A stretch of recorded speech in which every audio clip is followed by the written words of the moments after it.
ఈ డిమాండ్లను మీరు ప్రభుత్వం వెంటనే ఆమోదించాలని. భారతదేశంలోనే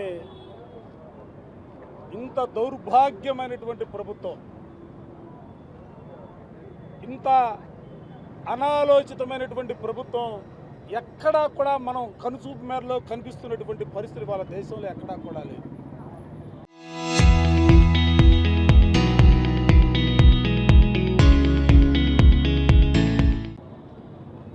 ఏం మాట్లాడారు, ఎన్నికలకు ముందు ఏం మాట్లాడారు, ఇవాళ ఏం మాట్లాడుతూ ఉన్నారు? ఈ రాష్ట్రాన్ని అక్షర క్రమంలో కాదు అభివృద్ధి పదంలో కూడా దేశంలోనే మొదటి స్థానంలో తీసుకెళ్తామని చెప్తున్నటువంటి ముఖ్యమంత్రి చంద్రబాబు నాయుడు గారు, మీరు ఎన్నికల ప్రణాళికలో చెప్పినటువంటి అంశాలు, మీరు ముఖ్యమంత్రిగా ప్రమాణ స్వీకారం చేసినటువంటి తొలి సంతకానికి సంబంధించి డిఎస్సిని ఏ విధంగా పరీక్షలు నిర్వహించారో ఆ పరీక్షల నిర్వహణ అనంతరం అభ్యర్థుల ఎంపికకు సంబంధించి ఏ విధమైనటువంటి మీ నియమ నిబంధనల్ని పాటించారో ఇవాళ యావత్తు భారతదేశం కూడా ఆంధ్ర రాష్ట్రం వైపు చూసి నవ్వుతూ ఉన్నారు.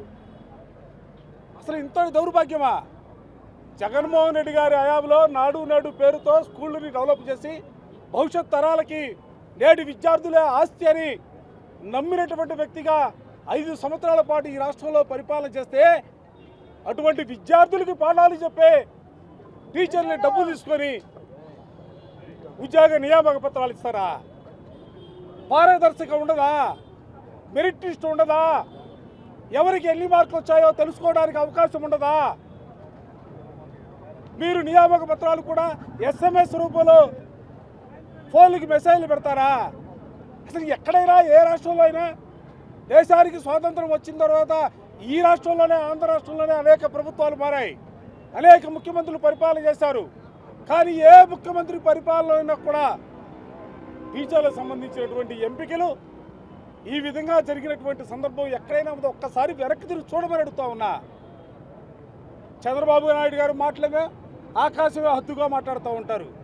వారి పుత్రుడు లోకేష్ గారు కూడా ఇవాళ ప్రతి దానికి కూడా వైఎస్ఆర్ కాంగ్రెస్ పార్టీని ముఖ్యంగా జగన్మోహన్ రెడ్డి గారిని టార్గెట్గా చేసి మాట్లాడుతున్నటువంటి మాటలు ఇవాళ నీ శాఖలోనే జరుగుతున్నటువంటి తతంగం అంతా కూడా నువ్వు ఎంచుకున్నటువంటి విద్యాశాఖలో జరుగుతున్నటువంటి అంశాలు. మెరిట్ లిస్ట్ ఉండదు, జిల్లా సెలక్షన్ బోర్డులు ఉండవు, కలెక్టర్లకు తెలియదు, ఒకరోజు లిస్టులో పెడతారు, మరో రోజు లిస్టు తొలగిస్తారు. స్పోర్ట్స్ కోటా ఉండదు, ఆ కోటాలో కూడా ఎప్పుడు కూడా గ్రౌండ్లో ఆడినటువంటి వ్యక్తులు తీసుకొచ్చి స్పోర్ట్స్ కోటాలో ఉద్యోగాలు ఇచ్చే పరిస్థితులు ఉంటాయి. ఇటువంటి పరిస్థితులు ఇవాళ ఈ రాష్ట్రంలో ఉంటే భవిష్యత్ తరాలకి విద్యార్థులకు పాఠాలు చెప్పేది ఎవరు?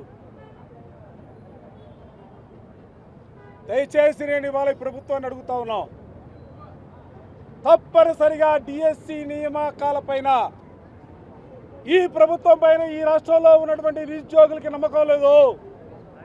వైఎస్ఆర్ కాంగ్రెస్ పార్టీగా మేము కూడా నమ్మటాలా. అందుకే సిబిఐ ఎంక్వైరీ జరగాలని చెప్పి ఇవాళ వైఎస్ఆర్ కాంగ్రెస్ పార్టీగా డిమాండ్ చేస్తా ఉన్నాం. ఎందుకంటే మీకు కోర్టులు అంటే లెక్క ఉండవు. కోర్టులో 2-3 సార్లు గౌరవ న్యాయస్థానాలు ప్రభుత్వం పైన ఆక్షేపణలు వ్యక్తం చేసినా కూడా కనీసం సరిదిద్దుకోవడానికి కూడా ప్రయత్నం చేసినటువంటి పరిస్థితి లేదు. అందుకే ఇవాళ ఈ అవకతవకలకు సంబంధించి నైతిక బాధ్యత వహించాలా విద్యాశాఖ మంత్రి గారు. లోకేష్ గారు తప్పనిసరిగా రాజీనామా చేయాలా. ఈ 2 డిమాండ్లతో వైఎస్ఆర్ కాంగ్రెస్ పార్టీ ఇవాళ విద్యార్థుల ఒక్కతో రాష్ట్ర వ్యాప్తంగా 26 జిల్లాల్లో కూడా విద్యార్థులు, నిరుద్యోగులు, యువకులు పెద్ద ఎత్తున తరలి వచ్చి ఇవాళ ఈ కార్యక్రమాలు చేస్తున్నటువంటి పరిస్థితులు ఉన్నాయి. మేము అనుకుంటా ఉన్నాం, ఆశిస్తూ ఉన్నాం మీలో మార్పు వస్తుందని. తప్పనిసరిగా దీనిపైన ఎంక్వైరీ చేస్తారనే భావంతో మేము ముందుకు సాగుతూ ఉన్నాం. ఒకవేళ సాగబోతే ఇది మహోద్యమంగా ముందుకు తీసుకెళ్ళడానికి వైఎస్ఆర్ కాంగ్రెస్ పార్టీ సిద్ధంగా ఉందన్న అంశానికి కూడా ఈ సందర్భంగా గట్టిగా చెప్పదలుచుకున్నాం. 16,000 పోస్టులు రిక్రూట్మెంట్లో చాలా అవకతవకలు జరిగాయనేటువంటి ఆరోపణలు మెండుగా వస్తున్నటువంటి తరుణం. నారా చంద్రబాబు నాయుడు గారు ఎన్నికలకు ముందు మేము వస్తే మా మొదటి సంతకం మెగా డిఎస్సి మీద అని చెప్పాడు. 2 సంవత్సరాల తర్వాత మెగా డిఎస్సిలో 16,000 పోస్టులను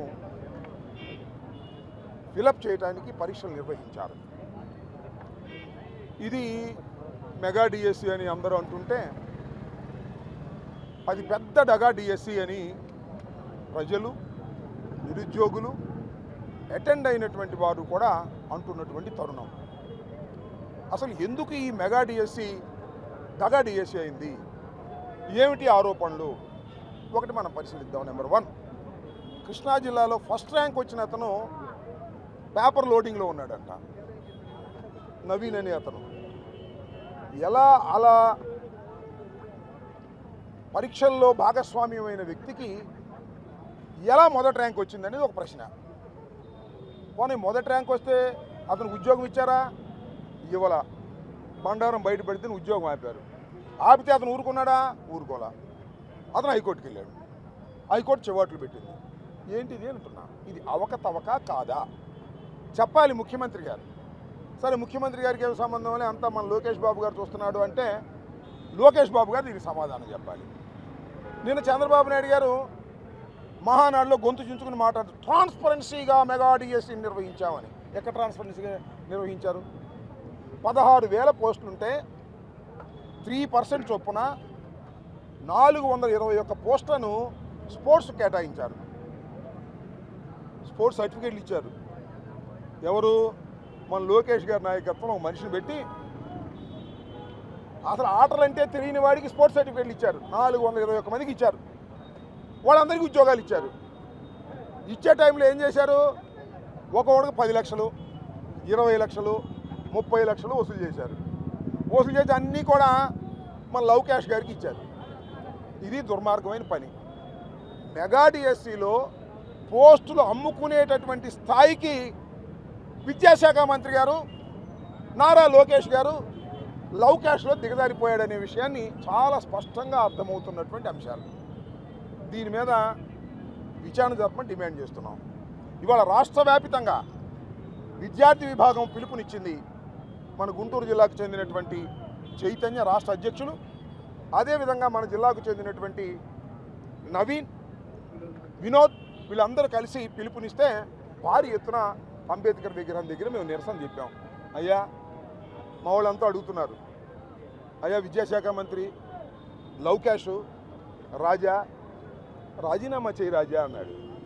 ఏమైనా చేస్తాడు కానీ రాజీనామా చేస్తాడా? అయ్యే పనేనా అది? అయ్యా నువ్వు రాజీనామా చేయొద్దు, కాసేపు అనుకుందాం, సిగ్గుంటే రాజీనామా చేస్తావు. నీకు ఆ సిగ్గు ఎక్కడుంది? నీకు లేదు, మీ నాన్నకి లేదు. డబ్బులు పోగేసుకోవటం, మోసాలు చేయటం తప్ప రెండో పనే లేనటువంటి కుటుంబంలో ఉన్నటువంటి వ్యక్తులు మీరు నారావారు. అయ్యా Nara Lokesh, my dear raja, CBI enquiry ఇవ్వయ్యా. సిబిఐ ఎంక్వైరీ వేసి క్లియర్ చీట్ తీసుకో. శభాష్ నారా లోకేష్, బ్రహ్మాండంగా నిర్వహించాడని సిబిఐ చేత ఇప్పించుకో. సిబిఐ ఎంక్వైరీ చేయవు, రాజీనామా చేయవు, అడిగిన దానికి సమాధానం చెప్పవు, డబ్బులు మాత్రం వసూలు చేసుకుంటావు. చివరికి డిఎస్సి ఎగ్జామ్స్ కూడా స్పోర్ట్స్ సర్టిఫికేట్లు అమ్ముకునేటటువంటి కార్యక్రమం చేస్తున్నావు. ఇది చాలా దుర్మార్గమైనటువంటి విషయం. మిస్టర్ నారా లోకేష్, ఇప్పటికైనా తెలుసుకో. నువ్వు చేస్తున్నటువంటి అడ్మినిస్ట్రేషన్ అంతా కూడా దౌర్భాగ్యంగా ఉంది. నీ శాఖనే నువ్వు సరిగా నిర్వహించలేనటువంటి దుస్థితిలో నువ్వు ఉన్నావు. దీనికి సమాధానం చెప్పాలని మేము కోరుతున్నాం. తక్షణమే మేము చేసేటటువంటి డిమాండ్స్, వైఎస్ఆర్ కాంగ్రెస్ పార్టీ విద్యార్థి విభాగం ఇవాళ ఈ పెద్ద ఎత్తున జరిగేటటువంటి నిరసన కార్యక్రమంలో వారు డిమాండ్ చేస్తుంది ఒకటే, నువ్వు రాజీనామా చేయమని. సస్తే చేయవు నాకు తెలుసు, కానీ నువ్వు సిబిఐ ఎంక్వైరీ అయ్యా రాజా. రాజీనామా అంటే నీ ఉద్యోగం పోద్ది. సిబిఐ వేస్తే ఏమైంది? ఏం కాదుగా, అప్పుడు కూడా నీ ఉద్యోగం పోద్దని భయం, ఎందుకంటే అవకతవకలు ఉన్నాయి కాబట్టి. కనీసం సిబిఐ ఎంక్వైరీ వేసి దీనిలో అన్యాయం జరగలేదని ప్రజలకు అర్థమయ్యే విధంగా చెప్పాల్సిందిగా కోరుతున్నాను. మీ నాన్నగారు గొంతు చించుకున్నా, నువ్వు గొంతు చించుకున్నా, దీనిలో దగా జరిగింది, మోసం జరిగింది. నిరుద్యోగుల్ని మోసం చేసేటటువంటి దౌర్భాగ్యమైన పరిస్థితికి మీరు దిగజారిపోయారు. నిరుద్యోగ భృతి అన్నారు, ఇంతవరకు నిరుద్యోగ భృతి లేదు. నిరుద్యోగులందరినీ మోసం చేసేటటువంటి కార్యక్రమంలో నిమగ్నమైపోయినటువంటి తండ్రి కొడుకులు దీనికి సమాధానం చెప్పాలని, సిబిఐ ఎంక్వైరీ వేసి దీని మీద విచారణ జరపాలని మేము ఈ సందర్భంగా డిమాండ్ చేస్తున్నాం.